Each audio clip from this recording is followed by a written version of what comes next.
اعوذ باللہ من الشیطان الرجیم بسم اللہ الرحمن الرحیم وَإِنَّ رَبَّكَ لَهُوَ الْعَزِيزُ الرَّحِيمُ صدق اللہ العظیم۔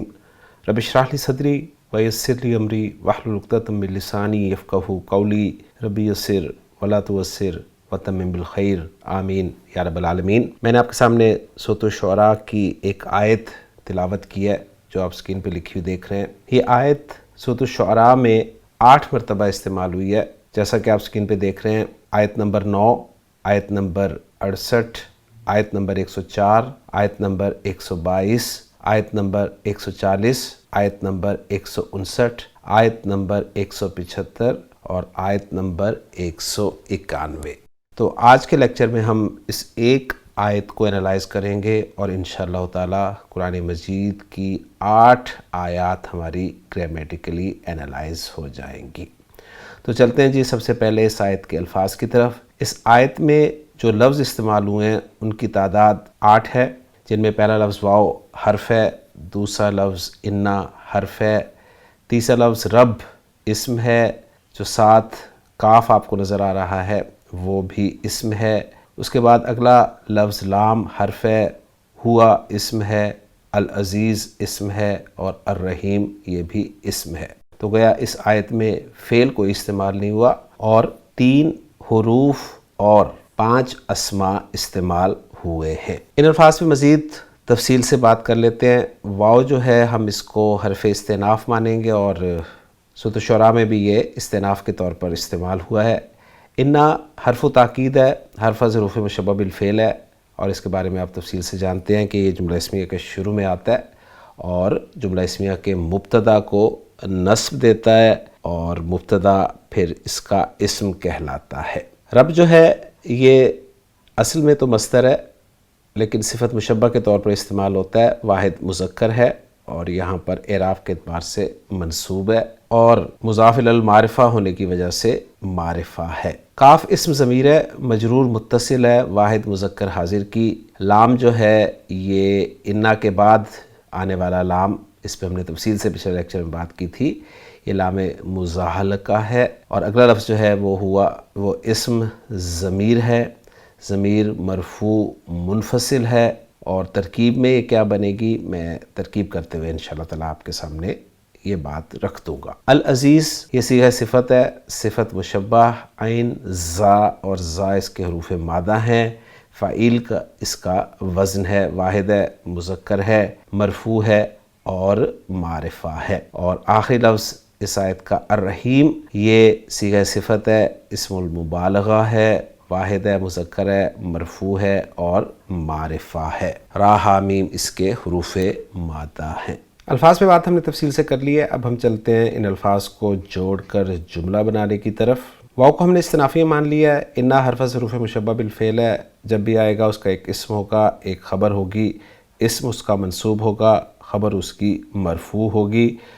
تو انا کا اسم جو ہے وہ ہے ربا جو کہ مضاف ہے، منصوب آپ کو اس لیے نظر آ رہا ہے انا کا اسم ہونے کی وجہ سے، اور مضاف جب بھی آئے گا اس کے ساتھ مضاف الیہ ہوگا، لہٰذا کاف ضمیر مجرور متصل یہ مضاف الیہ ہے، گویا ربا کا مضاف الیہ ہو کر انا کا اسم بن گیا۔ اب ہمیں انا کی خبر چاہیے، تو آگے ہمیں خبر مل جائے گی، لام ہم نے مزالقہ قرار دیا ہے اور یہ جو ہوا آپ کو نظر آ رہا ہے بیچ میں، اس کو میں نے ضمیر فصل یہاں پر آپ کے لیے لکھا ہے۔ ضمیر فصل جو ہے یہ ایک مرفوع ضمیر ہوتی ہے جو کہ عام طور پر مبتدا اور خبر کے درمیان آتی ہے۔ کب آتی ہے؟ اس وقت آتی ہے جب خبر معرفہ ہو۔ ہم جانتے ہیں کہ مبتدا معرفہ ہوتا ہے اور خبر عموماً نکرہ ہوتی ہے۔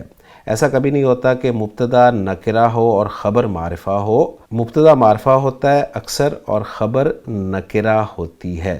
لیکن اگر کبھی خبر معرفہ لائی جائے تو پھر مبتدا اور خبر کے درمیان ایک مرفوع ضمیر لائی جاتی ہے جسے ضمیر فصل کہا جاتا ہے۔ ایک اور اہم بات نوٹ کر لیجئے کہ ضمیر فصل جو ہے یہ صرف مبتدا اور خبر کے درمیان ہی نہیں آتی بلکہ یہ افعال قلوب کے 2 مفعولوں کے درمیان بھی آ جاتی ہے، یہ جعلہ کے 2 مفعولوں کے درمیان بھی آ جاتی ہے۔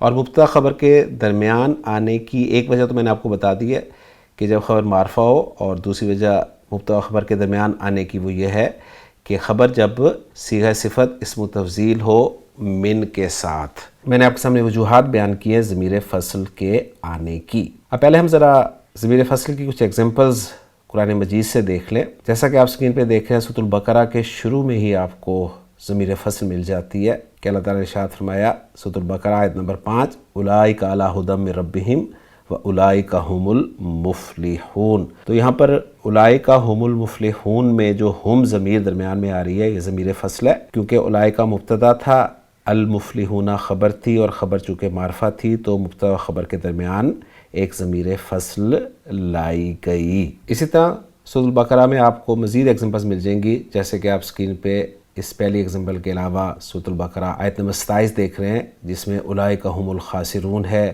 اور پھر آیت نمبر 121 میں فاولئک ھم الخاسرون آپ کو نظر آ رہا ہے۔ اس کے علاوہ دیکھیں آپ سورہ آل عمران کی ایک آیت ہے، آیت نمبر 180، اس میں آپ کو یہ ہوا کی ضمیر نظر آ رہی ہے، یہ ضمیر فصل ہے، اور یہاں پر جو یحسبن فعل آپ کو نظر آ رہا ہے یہ افعال قلوب میں سے ہے، لہٰذا اس کے جو دو مفعول ہیں ان کے درمیان میں یہ آئی ہوئی ہے۔ پہلا مفعول جو ہے وہ محذوف ہے، اور دوسرا مفعول جو ہے خیرن، اب ان کے درمیان میں جو ہوا کی ضمیر آپ کو نظر آ رہی ہے یہ ضمیر فصل ہے۔ اسی طرح آپ سورۃ الصافات کی آیت دیکھیں، آیت نمبر 77، اس میں اللہ تعالیٰ نے ارشاد فرمایا وَجَعَلْنَا ذُرِّيَّتَهُ هُمُ الْبَاقِينَ۔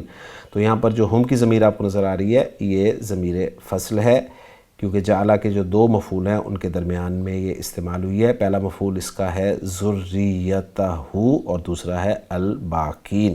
اسی طرح آپ دیکھیں سورۃ الانفال کی آیت بھی آپ کے سامنے میں رکھ رہا ہوں، جس میں اللہ تعالیٰ نے ارشاد فرمایا وَإِذْ قَالُوا اللہم ان کان ھذا ھو الحق۔ تو یہاں پر جو ہوا کی ضمیر آپ کو نظر آ رہی ہے ضمیر فصل ہے، کیونکہ کانا کے اسم اور اس کی خبر کے درمیان استعمال ہو رہی ہے۔ اب یہاں بھی یہ ضمیر فصل جو ہے یہ انا کے اسم اور انا کی خبر کے درمیان استعمال ہو رہی ہے، اور ہم جانتے ہیں کہ انا کا اسم اور انا کی خبر دراصل انا کے داخل ہونے سے پہلے مبتدا اور خبر تھے، تو ہوا جو ہے ضمیر فصل ہے، اور ترکیب کرتے ہوئے ہم ضمیر فصل کو ضمیر فصل کہہ کر ہی گزر جائیں گے۔ بہترین طریقہ اس کا یہی ہے کہ اسے ضمیر فصل کہہ کر گزر جایا جائے۔ کئی جگہ پر ضمیر فصل کو مبتدا بھی بنایا جاتا ہے، لیکن بہترین طریقہ یہ ہے، زیادہ بہتر یہ ہے کہ ضمیر فصل کو ضمیر فصل کہہ کر گزر جایا جائے اور اسے ترکیب میں کچھ بھی نہ بنایا جائے۔ تو العزیز یہ انا کی خبر اول ہے، اور الرحیم یہ انا کی خبر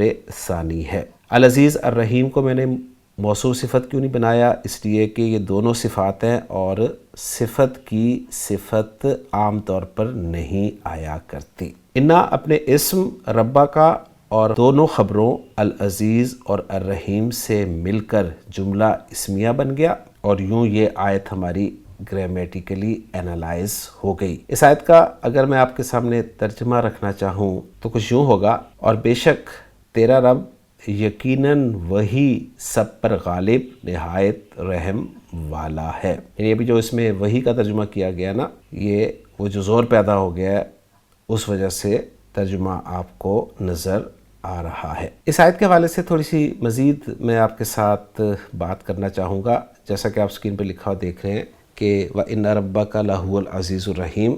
آپ کسی بھی عربی جملے کو اگر انالائز کرنا چاہتے ہیں تو سب سے پہلے اس جملے کی بیس تک پہنچنے کی کوشش کریں۔